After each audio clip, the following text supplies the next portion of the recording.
Gloria a Dios. Bendito sea el nombre de Jesucristo. Gloria a Dios. Aleluya. Ya estamos, hermanos. Perdona que tuvimos unas dificultades, pero ahora todo se arregló, gracias a Dios. Y tenemos nuevamente con nosotros a nuestro hermano Jonás. Ya habíamos orado. Esperamos que por lo menos parte de la introducción la hayan escuchado. Y asimismo, como decía al inicio, en esta noche me he animado a hablar acerca de las dispensaciones bíblicas. Le decía que muchos teólogos y algunos del pueblo del Señor no creen en este término a la luz de las Santas Escrituras, que exista el dispensacionalismo bíblico.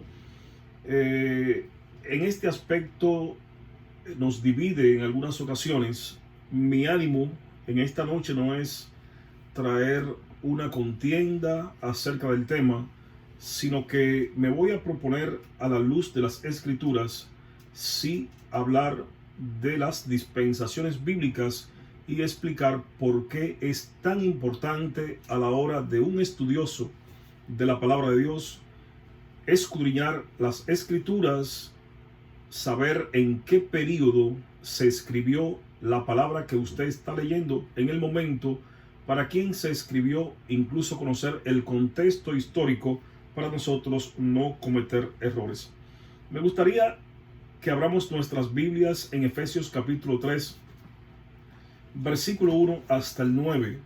Dice así: por esta causa yo, Pablo, prisionero de Cristo Jesús, por vosotros los gentiles, si es que habéis oído de la administración de la gracia de Dios que me fue dada para vosotros, que por revelación me fue declarado el ministerio o el misterio, como antes lo he escrito brevemente, leyendo lo cual podéis entender cuál sea mi conocimiento en el misterio de Cristo. Misterio que en otras generaciones no se dio a conocer a los hijos de los hombres, como ahora es revelado a sus santos apóstoles y profetas por el Espíritu. Que los gentiles son coherederos y miembros del mismo cuerpo y copartícipes de la promesa en Cristo Jesús por medio del Evangelio, del cual yo fui hecho ministro por el don de la gracia de Dios que me ha sido dada según la operación de su poder.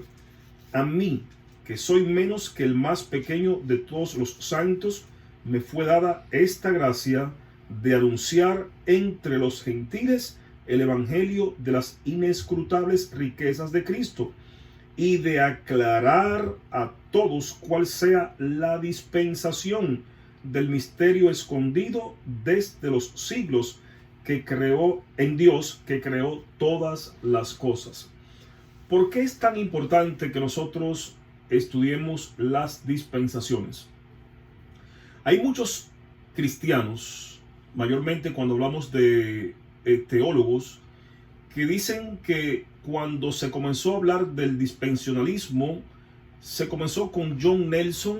Otros dicen que le sigue también Scofield, y conocemos un poco la historia, y muchos dicen que la iglesia primitiva no habló acerca de este tema. Pero si nosotros tomáramos conciencia y nosotros pudiéramos entender qué significa una dispensación y entendiéramos que es el método de interpretación de la historia que divide la obra y los propósitos de Dios hacia la humanidad en diferentes períodos y tiempos, nosotros pudiéramos entender mejor la santa y bendita palabra de Dios. ¿Por qué nosotros tenemos que estudiar este tema? Porque un ejemplo, nosotros en la Biblia vemos textos escritos que no son como doctrina en el presente, y textos y tantas cosas como dice Colosenses capítulo 2 versículo 14, que había un acta de decretos que fue abolida en la cruz del Calvario, que fue clavada en la cruz, y dice que despojó a principados y a potestades y los exhibió públicamente, triunfando sobre ellos en la cruz. Cuando leemos el principio del capítulo 17 nos damos cuenta que el acta de esos decretos fue abolida. ¿Qué significa ser abolida? Que ya no existe. Pero cuando vamos a 2 Corintios capítulo 3, dice que había un ministerio grabado en piedra, la cual tenía que perecer. Y cuando vamos también al final del capítulo 19 de Colosenses capítulo 2, vemos que todo eso que pasó ahí en el antiguo pacto, en su gran mayoría, era una sombra de lo que tenía que venir, y lo que tenía que venir era Cristo Jesús. Aleluya. ¿Por qué me interesa que nosotros aprendamos qué es o qué son las dispensaciones bíblicas? Cuando estudiamos las dispensaciones en la Biblia, vamos a cometer menos errores y vamos a interpretar la Biblia no conforme a lo que nosotros queremos o pensamos, sino que vamos a usar lo que es la hermenéutica, y la principal regla de la hermenéutica es que la Biblia es su propia intérprete. Cuando nosotros vamos a Génesis capítulo 1, el versículo 28 hasta el 30, Génesis 1, 28 hasta el 30, debe de llamarnos la atención. Génesis 1, 28 hasta el 30. Dice que Dios bendijo a Adán y le dijo: fructificad y multiplicaos, llenad la tierra y sojuzgadla, y señoread en los peces del mar, en las aves de los cielos, y en todas las bestias que se mueven sobre la tierra. Y dijo Dios: he aquí que os he dado toda planta que da semilla, que está sobre la tierra, y todo árbol en que hay fruto y que da semilla, os serán para comer. Y a toda bestia de la tierra, y a todas las aves de los cielos, y a todo lo que se arrastra sobre la tierra en que hay vida, toda planta verde les será para comer. Y fue así. Y vio Dios todo lo que había hecho, y aquí que era bueno en gran manera, y fue la tarde y la mañana el día sexto. Nosotros estudiamos en Génesis, donde el hombre estaba desnudo, y aún estando desnudo, el hombre no sabía que estaba desnudo. Por lo tanto, ahí existe lo que es una dispensación número 1, la cual se le llama inocencia. Dispensación número 1, inocencia.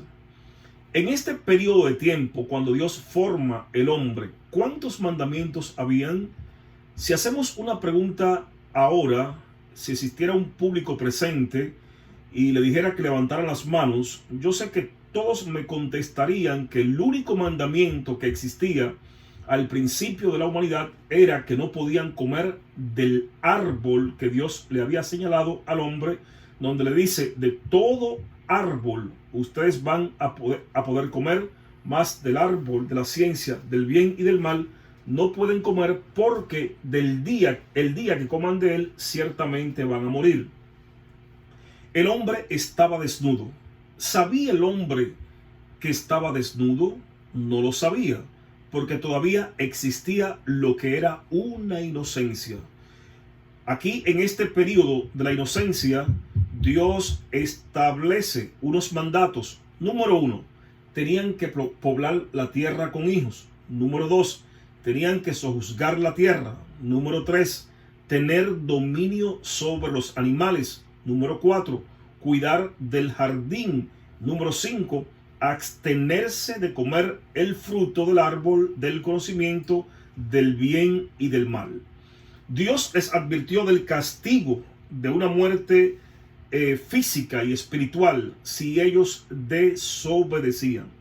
Nosotros conocemos la historia, y en estos pocos minutos no podemos tocar punto por punto para nosotros llegar hasta donde el hombre comete el pecado, leyendo desde Génesis capítulo 1 hasta llegar a Génesis capítulo 8, donde vemos el diluvio, pero vamos a ir dando unos pincelazos a la luz de las escrituras y explicando cada una de las dispensaciones.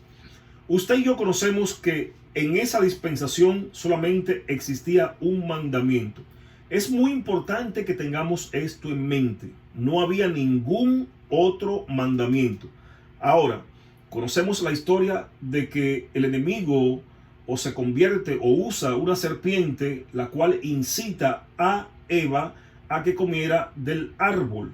Inmediatamente ellos rompen ese mandamiento. Si hiciéramos una pregunta retórica, ¿había otro mandamiento dado por Dios al hombre? No había otro mandamiento. El único mandamiento que existía, el hombre, la mujer, lo habían roto, por lo tanto, ahora ellos se ven desnudos. Ahora el hombre se ve desnudo. Inmediatamente el hombre se ve desnudo, sale corriendo del huerto del Edén, y cuando sale corriendo para esconderse y hacerse delantares de hojas de higuera, Dios conoce lo que está pasando. Dios es omnisapiente, Dios es omnipresente, que son unos de los atributos de Dios. Y dice la Biblia que el hombre, cuando trata de cubrirse por su propia fuerza, el hombre no pudo, y ahí viene Dios, y muchos dicen que un cordero fue sacrificado para vestirlo de pieles. Otros dicen que las pieles podían estar ahí porque Dios es omnipotente, pero no vamos a entrar en este debate teológico. Lo que sí vamos a entrar es que había un mandamiento en la inocencia. El hombre era inocente, y le llamamos inocente porque no sabía que estaba desnudo. Inmediatamente rompen ese mandamiento. Ahora no hay ningún mandamiento en el huerto del Edén. El hombre ahora se ve desnudo. Sale corriendo para ser vestido él mismo con sus propias fuerzas. ¿Por qué el hombre ahora se ve desnudo? Porque entra una dispensación que en teología muchos teólogos le llaman, y yo lo creo, la conciencia. ¿Por qué la conciencia? Porque ahora el hombre tenía conciencia de que estaba desnudo. Y si vamos a Génesis capítulo 3, versículo 8 hasta el 11, dice que Adán y Eva oyen la voz de Dios que se paseaba en el huerto, al aire del jardín, y el hombre y su mujer se escondieron de la presencia de Jehová Dios entre los árboles del huerto. Mas Jehová Dios llamó al hombre y le dijo: ¿dónde estás tú? Y él respondió: oí tu voz en el huerto y tuve miedo, porque estaba desnudo y me escondí. Y Dios le dijo: ¿quién te enseñó que estaba desnudo? ¿Has comido del árbol del que yo te mandé que no comieses? Mi pregunta es, antes del hombre verse desnudo, ¿estaba desnudo? Sí, estaba desnudo. Sin embargo, no sabía que estaba desnudo. Por eso es que es una dispensación llamada inocencia. Y ahora que se ve desnudo, sale corriendo a vestirse, tiene miedo, siente vergüenza. Ya no es inocente, ahora es consciente. Cuando vamos a las escrituras, desde Génesis capítulo 3 hasta el capítulo 8, versículo 22, ahí vemos que esta dispensación de la conciencia dura desde el tiempo de la expulsión de Adán y Eva del jardín del Edén hasta el diluvio, que lo encontramos en el capítulo 8 de Génesis. Tenemos que tener en cuenta que en esa dispensación de la conciencia no había mandamiento, no había ley. Estaba el hombre actuando de acuerdo a su conciencia, de acuerdo a lo que él pensaba, porque el único mandamiento que Dios le había dado, ellos lo habían infringido. En esta dispensación, cuando entra la conciencia por causa del pecado, aquí vemos que hay 5 aspectos importantes que tenemos que resaltar. Hay una maldición sobre la serpiente. Hay un cambio en la maternidad, donde Dios le dice a la mujer que con dolores va a parir. Hay una maldición sobre la naturaleza. Hay una imposición de trabajo sobre la humanidad para producir comida. No era que no se trabajaba, pero ahora tenía que trabajarse con un sacrificio mucho mayor, con sudor de su frente y tantas cosas que el hombre tiene que pasar por causa del pecado que él había cometido. La promesa de Cristo como la simiente, quien sería herido en el calcañal y a su vez la simiente Cristo va a herir también a la serpiente en la cabeza, refiriéndose a Satanás. Aquí en este capítulo 3 de Génesis, a pesar del hombre haber cometido el pecado, ya Dios tenía una provisión.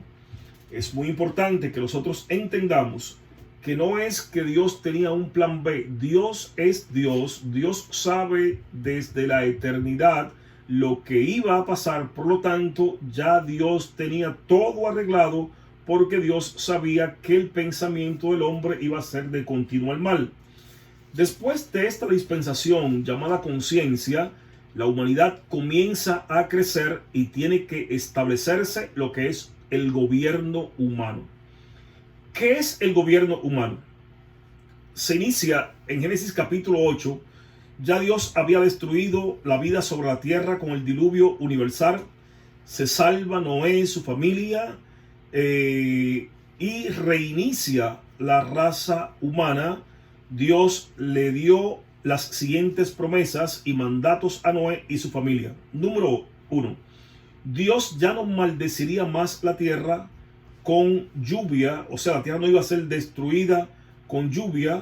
También hay otra promesa que Dios le dio, que cuando leemos los pactos bíblicos y conocemos el pacto noaico o el pacto de Noé, estos son los principios que Dios establece con Noé, y Noé y su familia deberían poblar o repoblar otra vez la tierra con gente.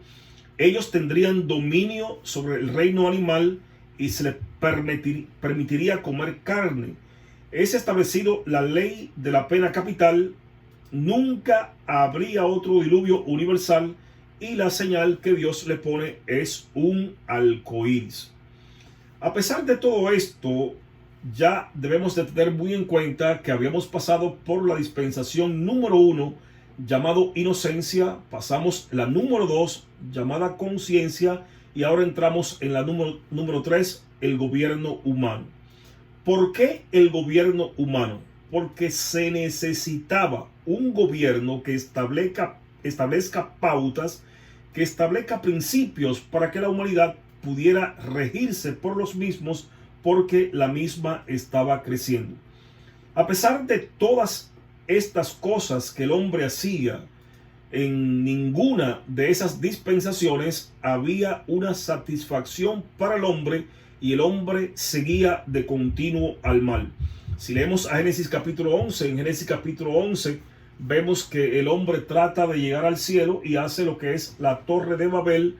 La palabra Babel significa confusión, y ahí en medio de esa dispensación llamada gobierno humano, a pesar de regirse por seres humanos, por gobiernos, por líderes, el hombre seguía cometiendo el mismo pecado.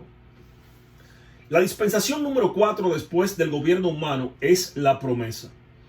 ¿Cuál es la promesa? Dios le da una promesa a Abraham, continuando a través de las vidas de los patriarcas y terminando hasta llegar a Jesucristo. ¿Cuál es la promesa que Dios le da a Abraham? Que a través de Abraham todas las familias, todas las naciones de la tierra iban a ser bendecidas.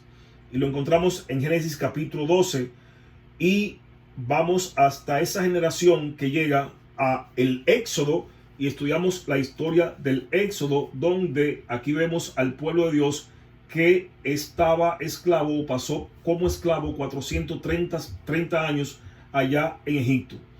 La promesa básica de esta dispensación o el pacto abrahámico son los puntos clave de este pacto que nosotros debemos de entender. Las dispensaciones van de mano con los pactos bíblicos también. Un ejemplo, en esta promesa está el pacto abrahámico, y dentro de los pactos existen pactos condicionales y también existen pactos condicionales. ¿Qué es un pacto condicional? La palabra pacto significa convenio, y el pacto condicional es donde Dios establece una condición al hombre para él poder cumplir su pacto. Un ejemplo, el pacto edénico, que es en la dispensación de la inocencia.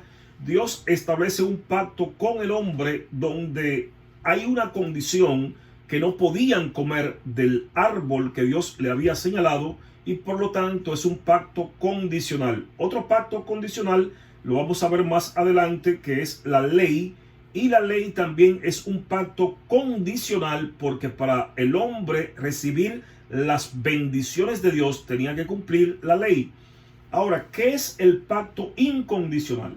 El pacto incondicional es aquel pacto que, a pesar de que el hombre actúe como actúe, Dios no deja de cumplir lo que él ha prometido. Un ejemplo, el pacto abrahámico o el pacto de Abraham es un pacto incondicional porque no importa lo que nosotros los hombres hagamos, siempre Dios va a cumplir, y lo cumplió, que a través de Abraham todas las familias de la tierra iban a ser bendecidas a través de Cristo Jesús. Esta es la dispensación de la promesa. Número 4. La promesa saldría una gran nación de Dios, bendeciría con prosperidad física y espiritual. Dios haría grande el nombre de Abraham. Dios bendeciría a aquellos que bendijeran los descendientes de Abraham y maldeciría a aquellos que lo maldijeren. En Abraham todas las familias de la tierra serían bendecidas, y esto fue cumplido en Jesucristo y su obra redentora en la cruz, la cual nosotros conocemos. También en el pacto abrahámico también le da la señal de la circuncisión, y este pacto fue repetido con Isaac, fue repetido con Jacob, y está reservado para el pueblo hebreo y las 12 tribus de Israel. Debemos de tener bien presente que ya hemos pasado dispensación de la inocencia. Hemos explicado el por qué se llamó o se le llama dispensación de la inocencia. Hemos pasado la dispensación de la conciencia. Sabemos ya por qué se llama dispensación de la conciencia. Hemos pasado la dispensación del gobierno humano. Después pasamos la número 4, que es la promesa, y la dispensación número 5, que aquí me quiero detener un poco más de tiempo, es la dispensación llamada ley.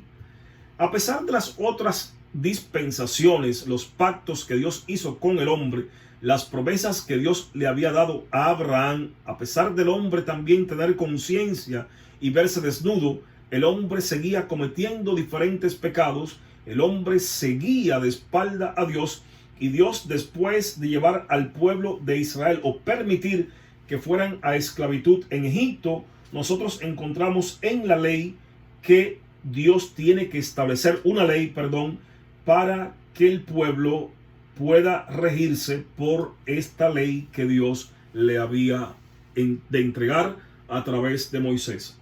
El pueblo cae en la esclavitud. Conocemos la historia. A través de José llegan a Egipto.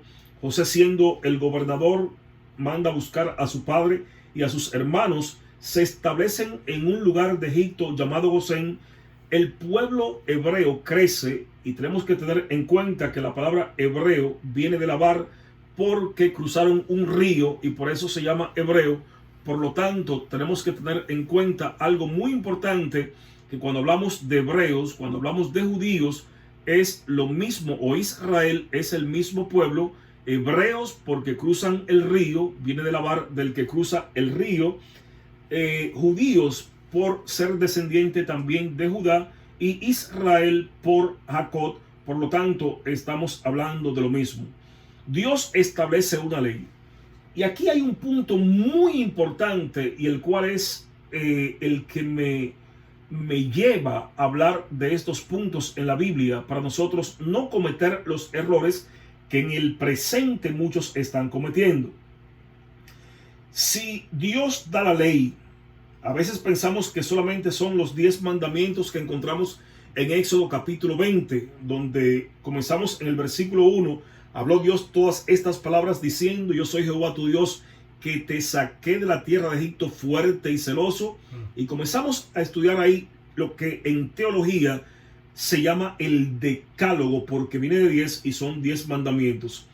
Pero si nosotros somos un poco más serios a la hora de estudiar la palabra y profundizamos un poco más, nos vamos a dar cuenta que no solamente existían estos 10 mandamientos, sino que existían 614 leyes judías, las cuales el pueblo de Dios tenía que cumplir, y por más esfuerzo humano que hizo, nunca la pudo cumplir. Por eso leemos allá en el libro de Hebreos que no era por sangre de toro ahora, ni de machos cabríos, sino por su propia sangre es que él nos liberta y entró al lugar santísimo, obteniendo eterna redención.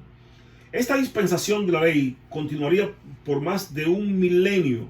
Durante esta dispensación, Dios trató específicamente con la nación judía a través del pacto mosaico, o la ley que se encuentra desde Éxodo 19 hasta capítulo 19 hasta el capítulo 23.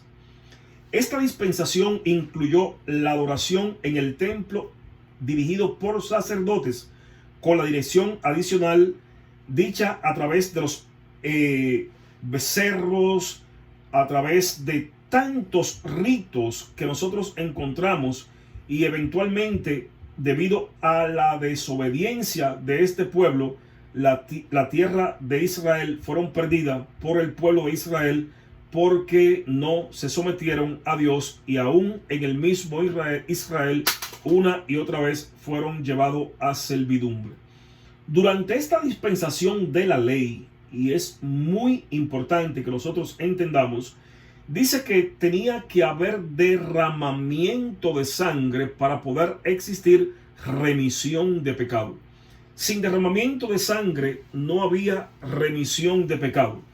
Dios da un sinnúmero de instrucciones, las cuales Moisés tenía que presentar al pueblo de Israel para que ellos cumpliesen lo establecido por Dios punto por punto, y nosotros vemos que el pueblo se enredaba en sus pecados, y dice que todos los años tenía que haber un sacrificio del pueblo en general, matar becerros, derramar sangre, y no era solamente para quitar el pecado, porque no se podía quitar, era para cubrirlo. El pecado no se quitaba, se cubría por un año. Por lo tanto, el mismo sacerdote que entraba o iba a entrar al altar tenía que pedir perdón por sus pecados. Y nosotros vemos que esta dispensación de la ley no fue suficiente. O sea, no es que Dios se equivocó. Dios es un Dios perfecto. Dios, o el propósito original de Dios, no era que pasemos por ley, no era que pasemos por gobierno humano, no era que el hombre viva por su conciencia. El propósito de Dios era que nosotros, la humanidad, nos mantuviéramos a sí mismo como Él nos formó en el huerto del Edén, sin pecado, Dios paseándose en nuestro medio, vivir arropado con su presencia, pero por el pecado que nosotros los humanos cometimos, Dios establece un sinnúmero de leyes, no por causa de Él, sino por causa nuestra. En esta dispensación de la ley, cuando nosotros estudiamos el Nuevo Testamento, había ya una simiente que Dios había prometido en Génesis capítulo 3, y es Cristo Jesús, que llega aquí al nuevo pacto, y entonces entramos en una dispensación número 6 que se llama la gracia. ¿Por qué es tan importante que nosotros conozcamos esta dispensación y que nosotros conozcamos también las otras dispensaciones? Si yo ahora mismo como doctrina voy a establecer que tengo que tener algún árbol que los creyentes no pueden comer, en vano ha venido Cristo. Si yo en el presente tengo que regirme por principios establecidos por los humanos que vayan a espalda a lo establecido por Dios, entonces estoy pisoteando también la sangre de Cristo. Si en el presente yo tengo que guardar la ley, entonces en vano viene Cristo. Y el apóstol Pablo le confronta a la iglesia de Galacia en el capítulo 1, versículo 9 de Gálatas, y él le dice a los Gálatas: yo estoy maravillado de que tan pronto se hayan apartado a un evangelio diferente, no que exista otro evangelio, sino que muchos pervierten y corrompen el evangelio de Jesucristo. Y él dice: si alguno de nosotros o un ángel baja del cielo y predica un evangelio diferente al evangelio que os he anunciado, sea llamado anatema. Hay otra versión que me gusta bastante que dice en la traducción actual: yo estoy perplejo de que tan pronto se hayan apartado a otro camino de evangelio diferente, no que exista otro, sino que muchos corrompen el evangelio de Jesucristo. Y dice lo mismo, que si algún ángel o alguno de nosotros predica otro evangelio diferente, sea llamado anatema. Amados, es de mucho dolor y mucha tristeza para mí cuando yo veo personas que quieren volver a los rudimentos antiguos. Vemos personas que después de pasar de la ley y llegar a la gracia significa favor inmerecido. La gracia significa algo que usted y yo no nos merecemos y se nos ha dado. Por lo tanto, es muy importante que nosotros no volvamos atrás a esos rudimentos antiguos, porque entonces le estamos diciendo al Señor Jesús que el sacrificio que Él hizo en la cruz del Calvario le hace falta algo, no ha sido perfecto y tengo que volver a los rudimentos antiguos. Si hay alguien que puede con autoridad hablar acerca de la ley de Moisés y hablar acerca de todo esto, es mi persona. Yo nací, me crié en una iglesia la cual yo predicaba más del día del sábado, donde yo predicaba más de la comida, y yo no predicaba de Cristo, porque te enseña la religión muchas veces a llevar un sinnúmero de rituales y se le olvida el poder delegado a través de la sangre de Cristo que nosotros tenemos, y que Cristo vino a cambiar la historia en un antes y en un después. Muy importante que nosotros entendamos que hay leyes en el antiguo pacto, mayormente en el libro de Éxodo, Levítico, y debemos de entender que son leyes que fueron abolidas. Colosenses 2:14 dice que el acta de los decretos fue anulada, fue quitada, se quitó de en medio, se clavó en la cruz. Entonces, hermano Jonás, podemos matar, podemos robar, podemos hacer tantas cosas que estaban en la ley. Le digo no, porque el nuevo pacto también me dice que los mandamientos se resumen en dos. ¿Y cuáles son? Amarás al Señor tu Dios con todo tu corazón, con toda tu alma, y a tu prójimo como a ti mismo. Si tú amas a tu prójimo, tú no cometes adulterio en contra de su esposa. Si tú amas a tu prójimo, tú no le robas. Si tú amas a tu prójimo, tú no lo matas. Entonces debemos de entender que las leyes Jesús las resume en dos, y es que amemos a nuestro prójimo, que amemos al Señor con todo nuestro corazón y con toda nuestra alma. Pero si yo vengo y tengo que guardar los días, y tengo que no comer, y tengo que ir a guardar lo establecido por Moisés al pueblo judío, entonces estoy diciendo que todavía Cristo no ha hecho el sacrificio que Él tenía que hacer por mí, porque cuando leemos el libro de Hebreo, un ejemplo, dice que no por sangre de toro, capítulo 9, ni de machos cabríos, sino por su propia sangre, Jesús entró al lugar santísimo, obteniendo eterna redención. Y cuando vamos a 2 Corintios capítulo 3, en 2 Corintios capítulo 3, el Señor nos enseña que el Señor Jesús nos hace ministros competentes de un nuevo pacto, no de la letra, sino del Espíritu, porque la letra mata, más el Espíritu vivifica. Y dice el mismo apóstol Pablo que él no hacía como Moisés, porque Moisés ponía un velo sobre el rostro del pueblo de Israel para que no pudieran ver lo que por Cristo tenía que ser abolido.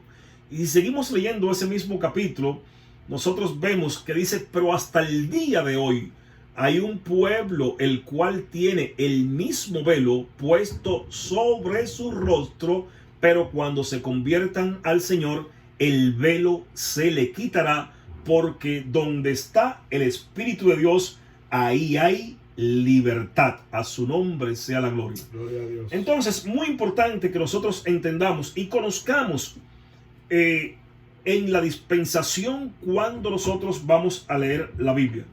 Esta dispensación número 6, la cual estamos viviendo en el presente, comenzó en el nuevo pacto, en la sangre que Cristo derramó en la cruz del Calvario. Esta era de la gracia, o era de la iglesia. Ocurre y podemos encontrarlo cuando leemos las 70 semanas de Daniel, o 69 y 70 semanas de Daniel. Cuando estudiamos a Daniel capítulo 9, versículo 24, ya nosotros ahí lo vemos, pero no solamente ahí también. Estudiamos la Biblia en el antiguo pacto, los judíos le llaman Tanakh, y nosotros encontramos las profecías mesiánicas que ya se venían viendo ahí. Un ejemplo, leemos a Isaías capítulo 53, Isaías capítulo 53, el único que cumple todos los requisitos para que sea cumplida esa profecía es Cristo Jesús. No es Daniel, no es Moisés, no es Elías. Ahí Isaías capítulo 53, el único que cumple con todos esos requisitos es Cristo Jesús. Y es por eso que algunos judíos en el presente, el capítulo 53 de Isaías es quitado de sus, o no le voy a decir Biblia, porque ellos le llaman Biblia, pero de la Tanakh, porque la Tanakh es desde Génesis hasta Malaquías y la Torá es desde Génesis hasta Deuteronomio. Entonces, muy importante que nosotros conozcamos que las profecías mesiánicas estaban establecidas desde Génesis capítulo 3, y eso fue hasta que Jesucristo se manifestó. Muy importante que nosotros, los que amamos la palabra de Dios, entendamos que el Nuevo Testamento estaba escondido en el Antiguo Testamento, y conocemos el Antiguo Testamento a través del Nuevo Testamento. En esta dispensación de la gracia, el Espíritu Santo mora en los creyentes. Él es el consolador, Él es el que nos guía a toda verdad, a toda justicia. En esta dispensación que ya han pasado más de 2000 años, y aunque no sabemos cuándo terminará, pronto va a terminar. Nosotros, los que creemos en las dispensaciones bíblicas, debemos de entender que después de esta dispensación llamada gracia, cuando se acabe la gracia, que es cuando venga lo que es el arrebatamiento de la iglesia, que muchos que están también ahí en algunos lugares ni creen en las dispensaciones bíblicas, ni creen en el arrebatamiento de la iglesia, tampoco creen en la gran tribulación. Nosotros sí creemos en todos estos principios y tenemos fundamentos bíblicos. Algo también que quiero resaltar en esta hora es que hay puntos en la Biblia que, aunque usted no lo crea, usted no deja de ser mi hermano.